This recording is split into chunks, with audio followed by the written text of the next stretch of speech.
સમગ્ર ગુજરાતમાં વારંવાર સોશિયલ મીડિયા પર નાના બાળકોને લઈને અનેક બેદરકારીના કિસ્સાઓ સામે આવે છે। ફરી એકવાર પંચમહાલમાં ખાનગી વાહનમાં જોખમી મુસાફરી કરતા વિદ્યાર્થીઓ નજરે પડ્યા છે। હાલોલ તાલુકાના ગ્રામીણ વિસ્તારમાં બસોની અવરજવર ઓછી હોવાને કારણે વિદ્યાર્થીઓ ના છૂટકે આવા ખાનગી વાહનમાં જોખમી મુસાફરી કરતા હોય છે।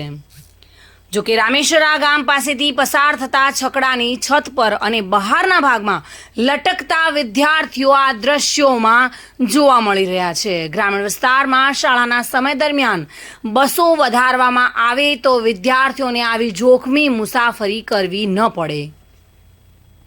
અનેકો વાર આવા કિસ્સાઓ સામે આવે છે। અનેક વાર અકસ્માતનો ભોગ આવા નાના ભૂલકા બનતા હોય છે, જ્યારે સરકારે પણ સરકારી બસોની વ્યવસ્થા કરવી જોઈએ। ગ્રામીણ વિસ્તારમાં જ્યારે બાળકો અભ્યાસ અર્થે શહેરી વિસ્તારમાં જાય છે, ત્યારે બસોના અભાવને કારણે આવા પ્રાઇવેટ વાહનોમાં બેસીને વિદ્યાર્થીઓ જતા હોય છે અને ત્યારે જ આવા દ્રશ્યો સર્જાતા હોય છે।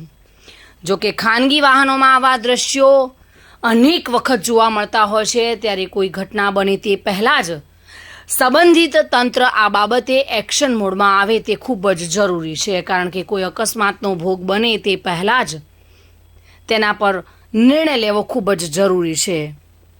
ઘણીવાર આવા ભૂલકાઓ અકસ્માતનો ભોગ બનતા હોય છે અને ત્યારબાદ તંત્ર જાગૃત થતું જોવા મળે છે। પંચમહાલથી સંજય સાથે bureau report, today Gujarati news.